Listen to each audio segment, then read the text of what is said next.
Hi there, and welcome back to the only thing that gets me up on those dark, dark mornings. I'm Justice, and you're watching Bytes.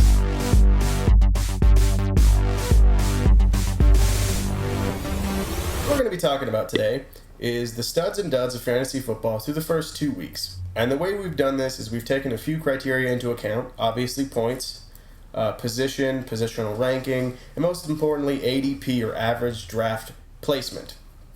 And the reason we've taken this into account is it allows for an adequate view of how valuable the player is based on how many points he's getting as compared to where you drafted him. Having said that, we're going to do only the offensive positions. We're not going to do kicker and defense. We'll do one of each. We're going to start with stud quarterback. And through the first 2 weeks of the fantasy football season, the stud quarterback so far has been Tom Brady. For those of you that haven't followed Brady, the reason he is the best quarterback as of right now, based on ADP and point value, is fairly obvious. Brady's thrown for over 750 yards, 7 touchdowns, and no interceptions in 2 games. He's on par to throw over 6,000 yards and 56 touchdowns. And while that is an unrealistic number to expect, as is expecting him to throw 3 to 4 touchdowns a game, the fact of the matter is he's a top scorer at the position. And for a guy drafted 88th overall, that's an incredible value. Next, we're going to talk about the dud. And unfortunately, for a lot of fantasy owners, they're not going to want to hear this, but the dud for me is Peyton Manning. Now, this isn't to say Peyton Manning hasn't been a decent quarterback and doesn't have the ability to rebound as a fantasy quarterback, but through the first 2 weeks, he has been woefully disappointing. There are other quarterbacks I could have placed here, and I considered placing Andrew Luck after his abysmal game against the Jets, but I decided to stick with Peyton Manning for one reason and one reason only: his ADP. Peyton Manning, as of right now, has about 25 points in standard leagues, ranking him the 27th quarterback overall, behind players like Eli Manning, Sam Bradford, etc. Players most people don't view as even a backup, let alone a starter. Not to mention the fact that he only has 25 points, the same amount of points rookie quarterback Marcus Mariota put in his first game. He has an average draft value of 12. Meaning in some leagues, he's a first-round pick. That means people are drafting a guy in the first round who through 2 weeks isn't even worthy of a bench spot. And that is why Peyton Manning, as of right now, is the fantasy football dud at the quarterback position.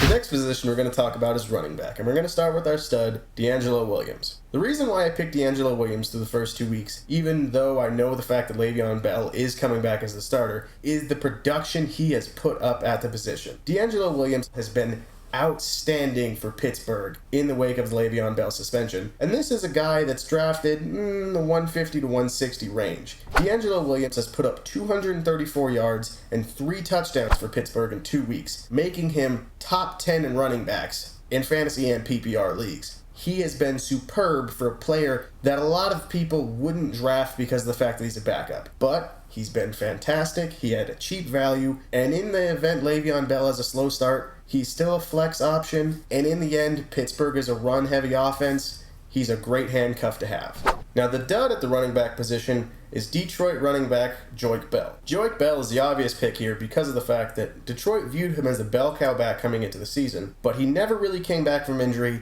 But who did come on was Ameer Abdullah, the rookie running back. Ameer Abdullah has been tearing it up and tearing into Joique Bell's snaps. Joique Bell, through 2 games, has put up 59 total yards. Not even a point's worth of yards for a player being drafted 57th overall based on his ADP. That's a 5th round pick for a guy who hasn't contributed in fantasy football. He's not even worth a roster spot at this time. There is no question he's the dud at the running back position through 2 weeks. The next position we're going to is wide receiver, and the stud I've picked for this week is San Diego Chargers wide receiver Stevie Johnson. While wide receivers in the NFL have been lighting up, like Emmanuel Sanders, Antonio Brown, Demaryius Thomas, etc., there's one wide receiver who a lot of people have been targeting in their leagues, and that's Stevie Brown. A guy who was once a star for the Bills and then got lost in the 49ers shuffle of not having any wide receivers. He was picked up by San Diego this year and expected to fill a big role early on as the number 2, number 3 wide receiver, especially with Antonio Gates gone. And he has done absolutely that. Through 2 games, Stevie Brown has put up 127 receiving yards and 2 touchdowns. having 2 back-to-back weeks of over 10 points. While that doesn't sound astounding, Stevie Johnson is generally going undrafted in most leagues, and this is why he deserves that spot. Most people don't pick him up during the draft and added him after the week 1 week. In some leagues, still available as a waiver wire this week. He's a stud player. He looks to continue that trend. The fact that he went undrafted makes him even more valuable, and that's why he's our stud so far. Next, we're going to the dud of the wide receiver position, and look no further than Saints wide receiver Brandon Cooks. We picked Cooks for this pick because of the fact there was a lot of hype going into the season that he was going to be a top 10 wide receiver, because he had Drew Brees throwing him the ball, and the fact that there was a mass exodus at pass catcher for the Saints. Brandon Cooks went out and lit up the preseason, excited everybody, and they went out and drafted him high. His ADP is 25th overall, making him a 3rd round pick, top 10 wide receiver, should be performing tremendously. Unfortunately, no one on the Saints has performed tremendously, especially Cooks. Despite the fact that he's supposed to be the standalone number 1 target in the Saints, he has only got 111 receiving yards, no touchdowns. While 111 receiving yards seems decent, that's not something you want from someone you're picking in the 3rd round, and it's especially not when you consider most wide receivers have been getting that in 1 week alone. This is why Brandon Cooks is our dud so far in fantasy football at the wide receiver position. And finally, we're moving to the tight end position. We're going to start with stud Tyler Eifert. I'm going to take this with a grain of salt because let's face it, at the tight end position, it's Rob Gronkowski's world and everyone else is living in it. But the fact of the matter is, Rob Gronkowski is a 1st round pick, and even though he's doing tremendously well, we can't put him at the stud because of that. There is one player, however, that's doing tremendously, as I've already said, Tyler Eifert.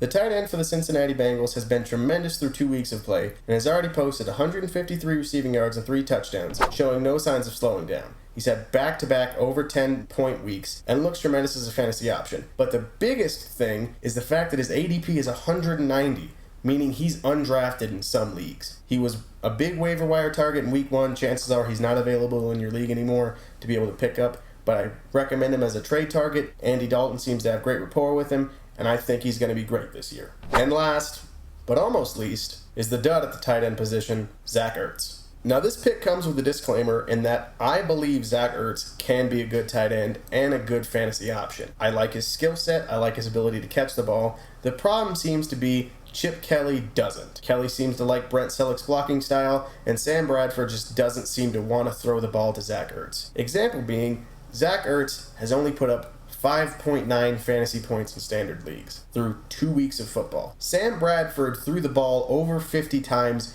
just in week 1. Yet Zach Ertz only has 5.9 points on the season, showing there really isn't a connection there.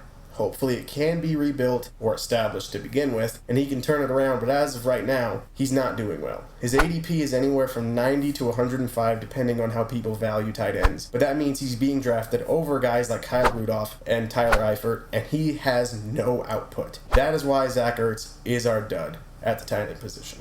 And now, as a special bonus, per request, we've decided to do an overall fantasy stud and overall fantasy dud, not based on ADP, but based on their output. Me personally, I think the overall stud through 2 weeks of fantasy football, without a doubt, is Pittsburgh wide receiver Antonio Brown. He has been tearing it up. He did it last season, he did it the season before. He's unstoppable, he's uncoverable, and he gets points, yards, touchdowns, catches, everything. Standard league, PPR, doesn't matter. Antonio Brown is the man in fantasy football right now.